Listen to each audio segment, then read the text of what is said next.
السلام علیکم ورحمۃ اللہ وبرکاتہ۔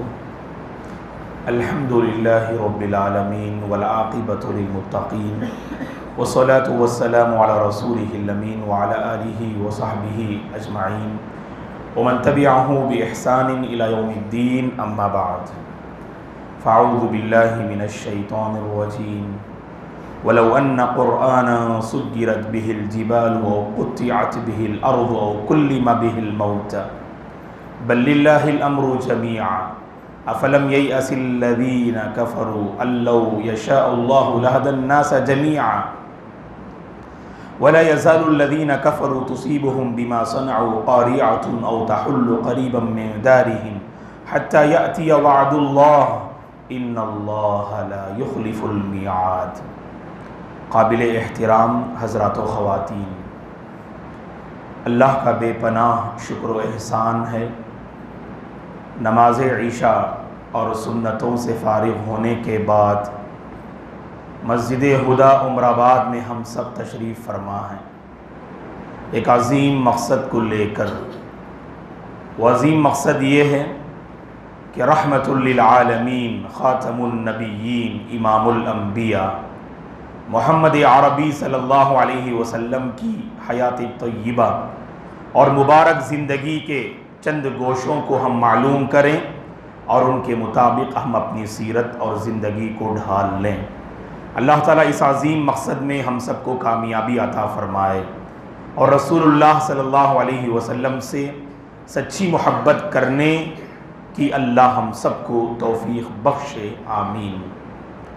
گزشتہ درس میں جو سوالات کیے گئے، صحیح جواب دینے والوں کو انشاءاللہ درس کے آخر میں انعامات دیے جائیں گے، اور ساتھ ہی درس کے آخر ہی میں آج کے اس درس کا سوال کیا جائے گا اور آپ تمام انشاءاللہ جواب دینے کی کوشش کریں، اور خواتین کے پاس جو چٹھی ہوگی اس میں لکھ کر آپ جو ہے اس کو یہاں روانہ کر دیں، اور اگلے ہفتے آج کے اس سوال کا صحیح جواب دینے والوں کو باذن اللہ انعام جو ہے سے نوازا جائے گا۔ یہ بات ہم جانتے ہیں کہ ہمارا جو سلسلہ چل رہا تھا کہ اللہ کے نبی صلی اللہ علیہ وسلم نے جب کھلم کھلا لوگوں کو دین کی طرف آپ نے دعوت دی تو آئے دن مسلمانوں کی تعداد میں اضافہ ہوا، لوگوں نے اس دین کی حقانیت کو قبول کیا، تو دشمنان اسلام نے سوچا کہ کسی طرح مسلمانوں کو کمزور سے کمزور کر دیا جائے اور اللہ کے نبی اور مسلمانوں کو بدنام کرنے کی کوئی کسر اور کوئی سازش انہوں نے نہ چھوڑی۔ تو تقریباً 10 انہوں نے پلاننگ کی اللہ کے نبی کو اور صحابہ کو اس دعوت سے اور دین سے روکنے کے لیے۔ ان میں سے 6 تقریباً ہم نے معلوم کی ہیں۔ سب سے پہلی جو پلاننگ تھی اور سازش تھی ان کی، ابو طالب سے شکایت کی، اور دوسری سازش یہ تھی ابو طالب کو دھمکی دینے لگے، اور تیسری سازش یہ تھی کہ جھوٹے جھوٹے الزامات انہوں نے اللہ کے نبی پر، قرآن پر انہوں نے جو ہے لگانا شروع کر دیا، اور چوتھی جو سازش تھی وہ یہ تھی اللہ کے نبی کا، صحابہ کا، دین کا اور قرآن کا مذاق اڑانے لگے۔ اور مذاق اڑانے والوں میں سر فہرست یہ ابو جہل مذاق اڑانے والوں میں، امیہ بن خلف مذاق اڑانے والوں میں، نضر بن حارث مذاق اڑانے والوں میں، عقبہ بن ابی معیط مذاق اڑانے والوں میں، اسود بن عبد المطلب مذاق اڑانے والوں میں، اسود بن عبد یغوث مذاق اڑانے والوں میں، اخنس بن شریق مذاق اڑانے والوں میں، یہ عاص بن وائل مذاق اڑانے والوں میں، جن لوگوں نے اللہ کے نبی کو حد درجہ تکلیف دی اور مذاق اڑایا، ان میں سے چند کے نام میں نے آپ کی خدمت میں رکھا: ابو جہل، امیہ بن خلف، عاص بن وائل، اخنس بن شریق، اسود بن عبد المطلب، اسود بن عبد یغوث، ولید بن مغیرہ۔ یہ وہ کفار مکہ تھے جنہوں نے اللہ کے نبی کو قدم قدم پہ پریشان کیا اور آپ کے دین کا مذاق برملا، لوگوں کے سامنے انہوں نے آپ کے دین کا مذاق اڑایا۔ اور جو انہوں نے 5ویں سازش کی اس دین سے لوگوں کو روکنے کے لیے، انہوں نے جب بھی قرآن مجید کی تلاوت کی جاتی کچھ نہ کچھ ہنگامے بپا کرتے تھے، کچھ نہ کچھ پریشان کرنا، اللہ کے نبی کو اور آپ کے صحابہ کو پریشانی میں مبتلا کرنا، تشویش ڈالنا، جیسے اللہ نے قرآن مجید میں کہا وَقَالَ الَّذِينَ كَفَرُوا لَا تَسْمَعُوا لِهَذَا الْقُرْآنِ، جب اللہ کے نبی قرآن مجید کی تلاوت کرتے، صحابہ قرآن کی تلاوت کرتے، یہ کفار کہتے کہ اس قرآن کو مت سنو، وَالْغَوْا فِيهِ، ہنگامہ بپا کر دو، شور کرو، آوازیں بلند کرو تاکہ تم غالب ہو جاؤ اور محمد کا دین مغلوب ہو جائے۔ تو اس طرح اللہ کے نبی کو پریشان کرنا، خاص کر جب اللہ کے نبی تلاوت کرتے، اللہ کے نبی کی اس تلاوت میں خلل ڈالنے کی کوشش کرتے تھے۔ یہ کون سی سازش تھی؟ یہ 5ویں سازش تھی۔ اور 6ٹھی سازش جس کی شروعات ہم نے گزشتہ درس میں کی وہ یہ ہے کہ ان مشرکین مکہ نے اللہ کے نبی سے مختلف مطالبات کیا۔ وہ کون سے مطالبات تھے؟ انسانی طاقت سے بڑھ کر۔ ہر انسان کے پاس ایک طاقت ہوتی ہے کہ نہیں؟ ہر کوئی جانتا ہے کہ آپ کیا کر سکتے ہیں آپ، لیکن اس طاقت سے بڑھ کر مطالبہ کرنا تاکہ لوگوں کے سامنے آپ کی عاجزی، آپ کی کمزوری اور آپ کی بے بسی ظاہر ہو جائے۔ اسی طرح دشمنان اسلام نے بھی اللہ کے نبی سے مختلف مطالبات کیے، جیسے چند مطالبات کا میں نے آپ کے سامنے ذکر کیا۔ اللہ نے 15ویں پارے میں سورہ اسراء میں ان مطالبات کو ذکر کرتا ہے۔ جیسے انہوں نے کہا کہ اے محمد، ہم آپ پر اس وقت تک ایمان نہیں لائیں گے جب تک کہ آپ زمین سے چشمہ نکال دیں ہمارے لیے۔ اور دوسرا مطالبہ کیا کہ آپ کے پاس جب تک کھجوروں اور انگوروں کے باغات نہیں ہوں گے، اس کے درمیان میں جب تک ندی نہیں بہے گی، نہر جاری نہیں ہوگا، اس وقت تک ہم آپ پر ایمان نہیں لائیں گے۔ اور تیسرا مطالبہ کیا یا تو آپ آسمان کے ٹکڑے ٹکڑے کر کے ہم پر گرا دو، تب ہم آپ پر ایمان لائیں گے۔ اور ایک اور مطالبہ کیا، آپ اللہ کو اور فرشتوں کو ہمارے سامنے لا کر کھڑا کرو، ہم اللہ کو دیکھیں گے، فرشتوں کو دیکھیں گے، اس کے بعد ایمان لائیں گے۔ اور اسی طرح انہوں نے مطالبہ کیا آپ کے پاس سونے کا گھر ہونا چاہیے۔ آپ تو کیا ہے، بالکل معمولی زندگی بسر کرتے ہیں، آپ اللہ کے پیغمبر کیسے ہو سکتے ہیں؟ آپ کے پاس سونے کا گھر ہے تب ہم آپ کو اپنا پیغمبر تسلیم کریں گے۔ اور یہاں تک مطالبہ کیا ان دشمنان اسلام نے، اللہ نے کہا کہ او یکون لک بیت من زخرف او ترقی فی السماء، یا آسمان پہ چڑھ کے جائیں، آپ آسمان پہ چڑھتے ہوئے ہم دیکھیں گے نا، اس وقت بھی ہم آپ پر ایمان نہیں لائیں گے جب تک کہ آپ کوئی ایسی کتاب ہمارے سامنے نہ رکھ دیں جس کو ہم پڑھنے کے بعد آپ پر ایمان لائیں گے۔ اللہ نے دوستو اس معاملے کو مختلف آیات کریمہ میں ذکر کیا۔ جیسے 8ویں پارے کو جانتے نا آپ، وَلَوْ أَنَّنَا، آپ پڑھ کر دیکھیے اس 8ویں پارے کی پہلی آیت میں اللہ نے کہا یہ دشمنان اسلام جو مطالبہ کرتے ہیں نا وہ ایمان لانے کے لیے نہیں، اللہ نے کہا وَلَوْ أَنَّنَا نَزَّلْنَا إِلَيْهِمُ الْمَلَائِكَةَ وَكَلَّمَهُمُ الْمَوْتَى وَحَشَرْنَا عَلَيْهِمْ كُلَّ شَيْءٍ، اللہ نے کہا اگر ہم ان مشرکین کے پاس فرشتوں کو بھی بھیج دیں اور مردے اٹھ کر ان سے بات کرنے لگیں، مردے اٹھ کر ان سے بات کرنے لگیں اور ہم ہر چیز کو ان کے پاس لا کر جمع کر دیں، ما کانوا لیؤمنوا، یہ ایمان لانے والے نہیں، ایمان نہیں لائیں گے۔ کہاں تک کہا اللہ نے؟ مردے اٹھ کر اگر بات بھی کرنے لگے تب بھی ایمان نہیں لائیں گے یہ لوگ۔ اللہ نے ایک واقعے کو نقل کیا، شروع میں سورہ رعد کی ایک آیت کریمہ میں نے تلاوت کی، وَلَوْ أَنَّ قُرْآنًا سُيِّرَتْ بِهِ الْجِبَالُ أَوْ قُطِّعَتْ بِهِ الْأَرْضُ أَوْ كُلِّمَ بِهِ الْمَوْتَى۔ اس میں دیکھیے ہوا کیا، وہ واقعہ یہ ہے، اس آیت کے نازل ہونے کا ایک واقعہ ہے۔ اللہ کے نبی صلی اللہ علیہ وسلم کعبۃ اللہ کے پاس موجود تھے، کعبۃ اللہ کی اس دیوار کے پاس چند مشرکین جمع تھے۔ مفسرین نے لکھا ہے، امام قرطبی رحمۃ اللہ علیہ نے اپنی تفسیر میں اس واقعے کو نقل کیا کہ 2 مشرکین کے نام انہوں نے ذکر کیے ہیں، ایک ابو جہل اور ایک عبداللہ بن ابی امیہ۔ عبداللہ بن ابی امیہ اور ابو جہل اور اس کے ساتھ چند مشرکین تھے، چند اس کے اپنے ہم نوا لوگ تھے۔ انہوں نے اللہ کے نبی کو دیکھا کہ آپ کعبۃ اللہ کے پاس موجود ہیں، انہوں نے طلب کیا اللہ کے نبی کو۔ اللہ کے نبی وہاں پر جاتے ہیں اور جب اللہ کے نبی پہنچتے ہیں، جانتے ہیں دوستو ان مشرکین نے اللہ کے نبی سے کیا مطالبہ کیا؟ اے محمد، تم جانتے ہو مکہ یہ پہاڑیوں کے درمیان واقع ہے، یہ پہاڑیوں کے درمیان واقع ہے، جس کی وجہ سے ہمیں آنے جانے میں بہت تکلیف ہوتی ہے۔ آپ مکے کے راستوں کو کشادہ کر دیجئے، مکے کے راستوں کو آپ جو ہے کشادہ کر دیجئے. آپ قرآن سے کہیے، یہ قرآن کے ذریعے یہ پہاڑوں کو ہٹا دیجئے. آپ ایسے ہٹا دیں گے تو راستہ کشادہ ہو جائے گا نا. ایک مطالبہ. اور دوسرا مطالبہ کیا ہے؟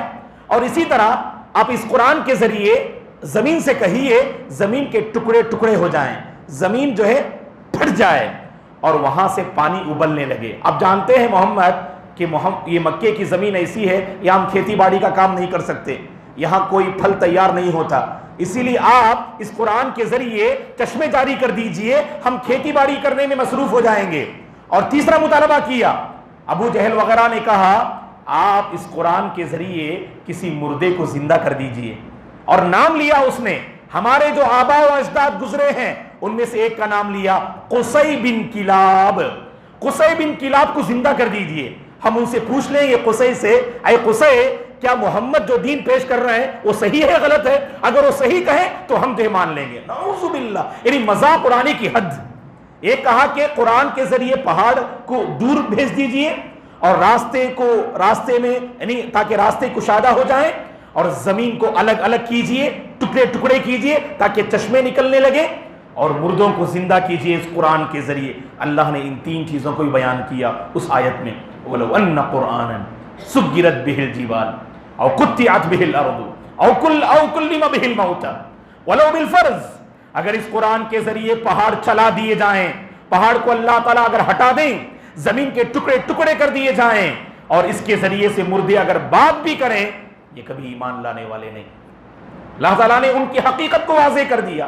یہ بس پریشان کرنے کے لیے پوچھتے ہیں، ایمان لانا ان کا مقصد نہیں ہے. ایمان لانا مقصد نہیں ہے. اگر ایمان لانا مقصد ہوتا تو شق قمر کا واقعہ کافی ہوتا. اللہ کے نبی صلی اللہ علیہ وسلم نے اشارہ کیا، چاند کے 2 ٹکڑے ہوئے، اس سے بڑھ کر اور کیا معجزہ چاہیے.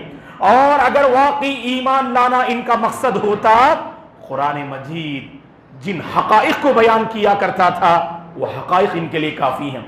قوم سمود، قوم عاد، قوم لوط اور قوم نوح، مختلف قوموں کے واقعات کو قرآن مجید بیان کرتا ہے. اور سب جانتے ہیں نبی کے بارے میں، نبی امی تھے، پڑھنا لکھنا نہیں جانتے تھے. ایسا نہیں کہ اللہ کے نبی نے کسی بڑی یونیورسٹی سے آپ نے ڈگری حاصل کی ہو اور آپ کو جو ہے یعنی آپ کے پاس علم کا خزانہ ہو. سب لوگ جانتے تھے اللہ کے نبی کے متعلق کہ یتیم گھرانے، یتیم جو کی حالت میں آپ کی پرورش ہوئی، اور بچپن بھی بہت زیادہ مصائب و آلام میں گزرا، اور آپ کے پاس علم حاصل کرنے کے راستے مہیا نہ تھے. اسی لیے پہلی وحی اللہ تعالیٰ نے اقرا کے ذریعے فرمائی تاکہ رہتی دنیا تک آنے والی امت اپنی زندگی کی ابتدا اقرا کی جو ہے بیج پر اور تعلیم کے ذریعے اپنی زندگی کی شروعات کریں. سب جانتے تھے، اللہ کے نبی پڑھنا لکھنا نہیں جانتے تھے. یہ حقائق کیسے بیان کر سکتے ہیں؟ اسی لیے ایک سائنسدان نے اپنے ایک آرٹیکل میں لکھا ہے کہ جب میں نے محمد صلی اللہ علیہ وسلم کی پوری زندگی کو پڑھا، اور پوری زندگی میں 60 پر 3 سالہ زندگی میں کہیں پر بھی یہ واقعہ نہیں ہے کہ اللہ کے نبی نے کبھی سمندر کا سفر کیا ہو، کبھی سمندری راستہ آپ نے طے کیا ہو. کہیں پر بھی اللہ کے نبی نے سمندری راستہ طے نہیں کیا. اور جب میں نے 18ویں پارے کی سورہ نور کی آیت کریمہ پڑھی جس میں اللہ تعالیٰ نے او کظلمات فی بحر اللجی یغشاہ موج من فوقہ سحاب ظلمات بعضها فوق بعض، اللہ تعالیٰ نے اس آیت میں سمندر کا پورا نقشہ بیان کیا. سمندر کی گہرائی، اس کے اندر تاریکی پر تاریکی کیسے ہوا کرتی ہے، یہ سارا نقشہ اللہ نے سمندر کا نقشہ اللہ نے اس آیت میں بیان کیا. وہ سائنسدان لکھتا ہے اللہ کی قسم یہ قرآن مجید کی حقانیت کے لیے یہ آیت کافی ہے. لائف آف پروفٹ کو میں نے پڑھا لیکن کبھی آپ نے سمندری سفر نہیں کیا، اور یہ ہو نہیں سکتا کہ جس نے سمندر کا سفر نہ کیا ہو وہ سمندر کا ایسا نقشہ بیان کرے، ایسا ہو نہیں سکتا. تو اس سے پتا چلا یہ انسانی کلام نہیں، یہ خدائی کلام ہے. یہ ایک سمجھتے ہوئے یہ کہہ کر اس نے ایمان اور اسلام کا اعتراف کیا اور اقرار کیا. دوستو ایسے قرآن میں بہت سارے حقائق ہیں. اگر یہ مشرکین چاہتے تو اسلام قبول کر سکتے تھے، لیکن ان مطالبات کے پیچھے ان کا ناپاک مقصد کیا تھا؟ لوگوں کے سامنے اللہ کے نبی کی بے بسی اور عاجزی کو ثابت کرنا. بس یہ چند مطالبات بس میں نے آپ کے سامنے پیش کیے. چلیے آگے بڑھتے ہیں. اب تک 6 جو ہے باتیں ہم نے آپ کے سامنے ذکر کی. بولو بیٹے کیا کیا باتیں ہیں وہ؟ پہلی بات کیا؟ ابو طالب سے شکایت کی اور ابو طالب کو دھمکی دینے لگے. احسنت. اور جھوٹے جھوٹے الزامات لگائے ماشاءاللہ. اور مذاق اڑانے لگے. احسنت. اور اللہ کے نبی کو پریشان کرنے لگے. ہے کہ نہیں؟ احسن. بارک اللہ فیک. پریشان کرنے لگے. جب بھی اللہ کے نبی قرآن پڑھتے، صحابہ قرآن پڑھتے، پریشان کرنا ان کا مقصود تھا. اور چھٹا ابھی تو ذکر کیا، انسانی طاقت سے بڑھ کر چیزوں کا مطالبہ کرنا. انسانی طاقت سے بڑھ کر چیزوں کا مطالبہ کرنا. جیسے چند مثالیں میں نے ذکر کی. ایک اور سازش ان کی جانتے کیا؟ کہ سودا بازی پر اتر آئے. سودا بازی کا مطلب کمپرومائز پر اتر آئے. کہا انہوں نے محمد سے آقا صلی اللہ علیہ وسلم سے، اے محمد ایسا کرتے ہیں، آپ ایک دن ہمارے معبود کی پوجا کیجئے، ایک دن ہم آپ کے رب کی عبادت کرتے ہیں، اور آپ ہمارے معبود کی پوجا کرنا، پھر ایک دن اپنے رب کی عبادت کرنا. ہم بھی ایک دن اپنے معبود کی پوجا کریں گے اور آپ کے رب کی ایک دن عبادت کریں گے. ایسا چلو، یہ کیوں لڑائی، یہ جھگڑے کیوں، یہ اختلافات کیوں؟ چلو ہم جو ہے کمپرومائز پر اتر آتے ہیں. اللہ کی قسم کبھی شرک پہ کمپرومائز نہیں کرنا چاہیے، کبھی کفر پر کمپرومائز نہیں. کوئی بندہ جہنم پر کمپرومائز کر سکتا ہے کیا؟ نہیں نا. تو یہی معاملہ ہے دوستو. دنیاوی معاملات میں آپ ایڈجسٹ کیجئے. آپ بھائی آپ جو ہے آج پانی پکڑ لیجئے، کل میں پانی لے لوں گا. یہ کمپرومائز دنیاوی معاملات میں درست ہے. آج آپ اس کتاب سے پڑھ لیجئے، کل میں آپ کی اس کتاب سے پڑھ لوں گا، یہ درست ہے. اخروی معاملات میں کبھی دوسروں سے کمپرومائز نہیں کرنا. اسی کو سودا بازی کہتے ہیں. انہوں نے آ کر اللہ کے نبی سے کہا، ایک دن آپ ہمارے رب کی پوجا کریں، ایک دن ہم آپ کے رب کی عبادت کریں گے. اللہ نے سورہ کافرون نازل فرمائی. قل یا ایھا الکافرون لا اعبد ما تعبدون ولا انتم عابدون ما اعبد ولا انا عابد ما عبدتم ولا انتم عابدون ما اعبد لكم دينكم ولي دين. اس صورت میں اللہ نے کھل کر جو ہے وضاحت کر دی، اے نبی آپ کافروں سے کہہ دیجئے میں اس کی عبادت کر نہیں سکتا جس کی تم پوجا کرتے ہو. لا اعبد ما تعبدون ولا انتم عابدون ما اعبد، نہ ہی تم عبادت کرنے والے ہو اس کی جس کی میں عبادت کر رہا ہوں. آخر میں اللہ نے کہا لکم دینکم ولی دین، تمہارے لیے تمہارا دین ہے اور میرے لیے میرا دین ہے. اللہ نے کھل کر کہہ دیا یہاں پر کمپرومائز نہیں چلے گا. اور اسی لیے اللہ نے سورہ قلم 20 پارے کی صورت میں فرمایا ودو لو تدہنوا فیدہنون. یہ لوگ چاہتے ہیں اے نبی اگر آپ تھوڑا نرم پڑ جائیں نا، یہ لوگ بھی نرم پڑ جائیں گے. آپ نرم نہیں پڑنا کیونکہ آپ دین حق پر ہیں، جنت کے راستے پہ ہیں. آپ یہ چاہتے ہیں کہ آپ نرم پڑ جائیں، آپ کمپرومائز کر لیں. یہ کمپرومائز کرنے کے لیے تیار، لیکن کبھی آپ نرم پہلو اختیار نہ کرنا. کفر کے معاملے میں کبھی آپ سمجھوتا نہ کرنا. یہ اللہ کے نبی نے صاف جو ہے واضح فرما دیا. یہاں پر ایک واقعہ پیش آیا، غور سے سنیے. کیسے دیکھیے وہ سودا بازی کرنے کے لیے انہوں نے کس حد تک جو ہے انہوں نے مطلب معاملے پر غور کیا.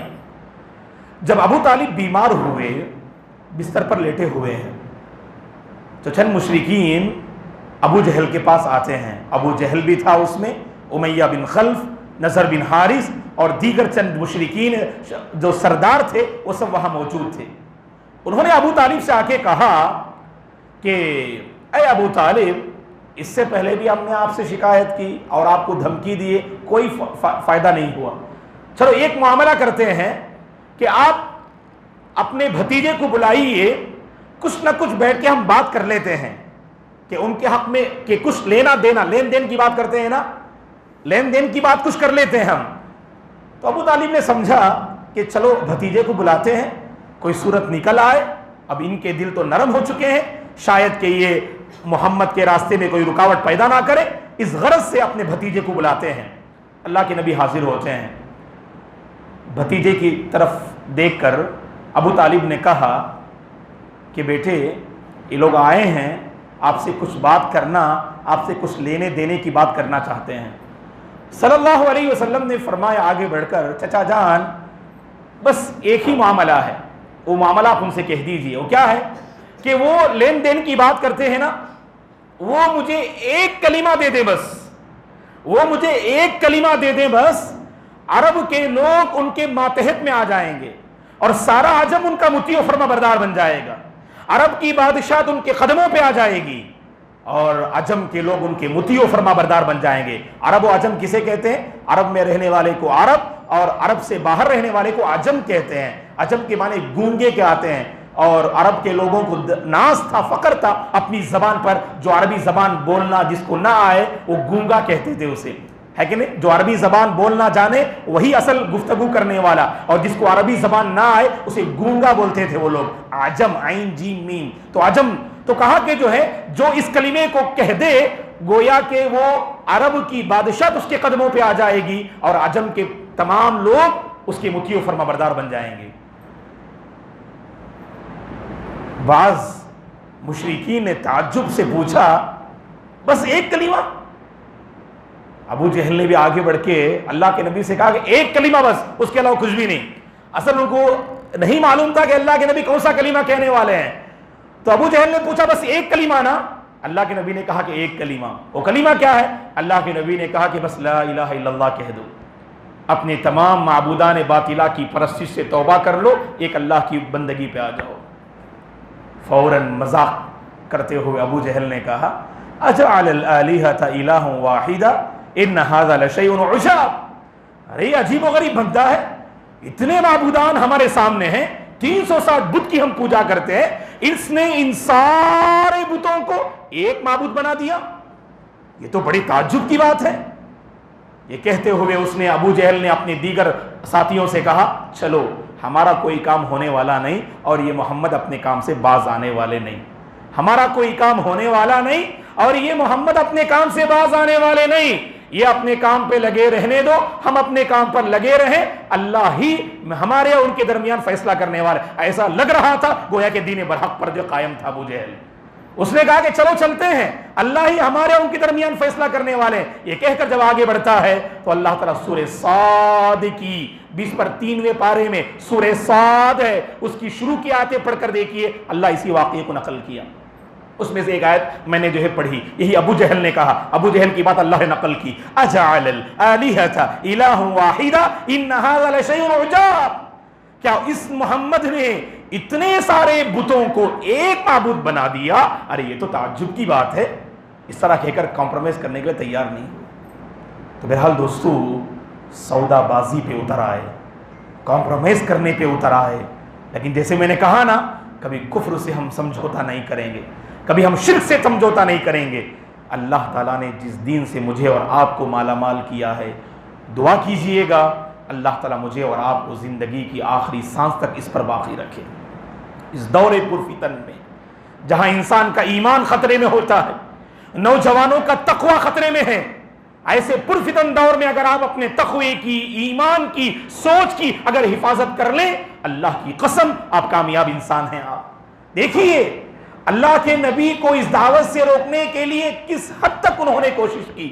ایک اور روایت میں، مسند احمد کی روایت میں ہے کہ ایک مرتبہ ابو طالب سے آ کر انہوں نے کہا کہ آپ اپنے بھتیجے کو دے دیجئے ہمارے پاس، اور ہم ولید بن مغیرہ کے بیٹے عمارہ کو آپ کے پاس دے دیتے ہیں کہ آپ انہیں رکھ لیجئے، کیونکہ ان کے پاس بڑی صلاحیت تھی، بڑی نیک نامی تھی عمارہ کی، اور کہا کہ عمارہ کو آپ رکھ لیجئے، بھتیجے کو ہمارے حوالے کر دیجئے۔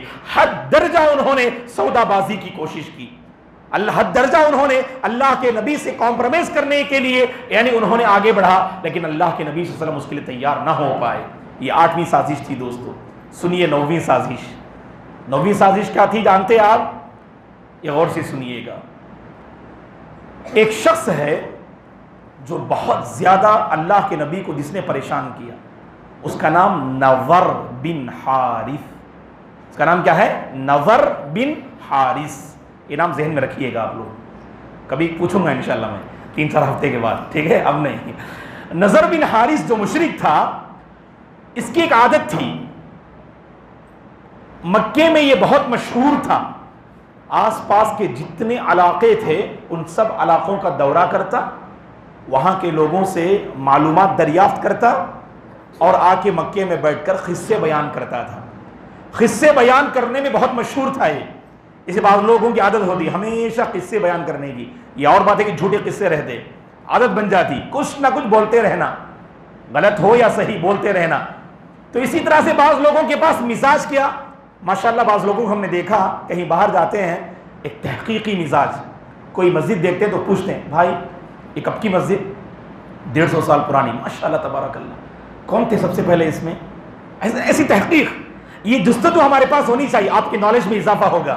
تو جہاں بھی جائیے آپ، اسی لیے اللہ نے کہا کہ زمین میں گھوم پھر کے دیکھو، اللہ کی نشانی آپ کو نظر آئیں گی، اللہ تبارک و تعالیٰ آپ کے جو علم میں اضافہ فرمائیں گے۔ ہم صرف گھومتے تو صرف کیا ہے، یا تو آنکھیں خیانت کرتی، یا صرف مزے لینے کے لیے جاتے۔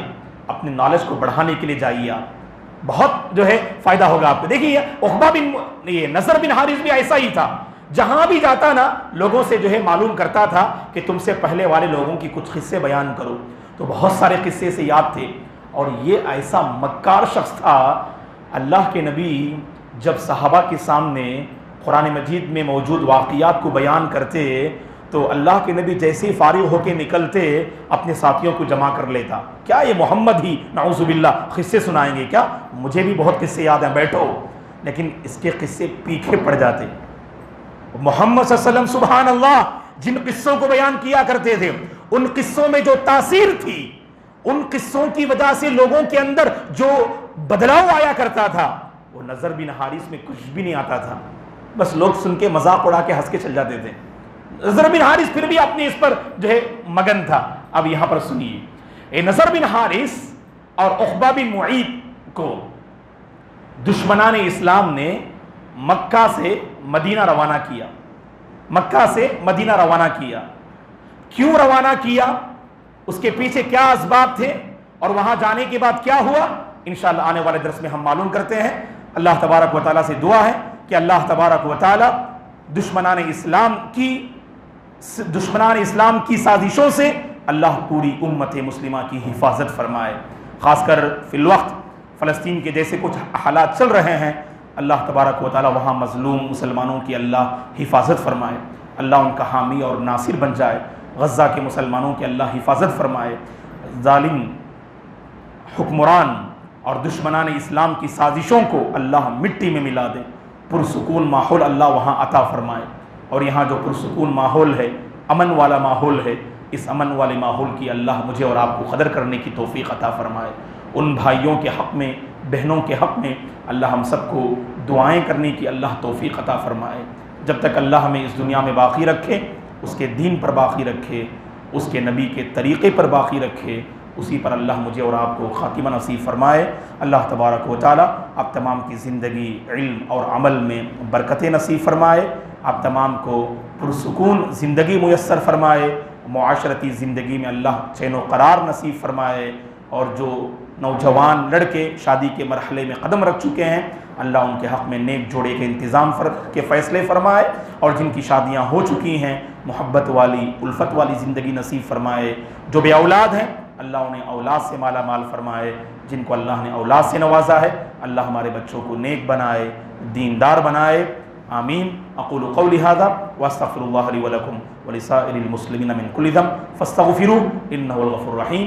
آج کے اس درس کا سوال یہ ہے کہ اس سے پہلے ہم نے ذکر کیا تھا رسول اللہ صلی اللہ علیہ وسلم کی پھوپھیوں کے بارے میں ہم نے آپ سے سوال کیا، آج ہم رسول اللہ صلی اللہ علیہ وسلم کے چچاؤں کے بارے میں سوال کر رہے ہیں کہ اللہ کے نبی کے چچاؤں کے نام ذکر کیجئے۔ جو ہم نے تقریباً 9 یا 10 چچاؤں کے نام ذکر کیے، ان میں سے 6 چچاؤں کے نام آپ کو ذکر کرنا ہے۔ خواتین سے گزارش ہے وہ اللہ کے نبی کے جو 6 چچا تھے جو آپ کے ذہن میں ہیں تو ان کو نام لکھ کر آپ بھیجیے گا، اور یہاں پر انشاءاللہ ابھی جواب ہم سن لیں گے۔ تو جواب سننے سے پہلے گزشتہ مرتبہ جنہوں نے صحیح جواب دیا ان کی خدمت میں ہم جو ہے انعام پیش کر رہے ہیں۔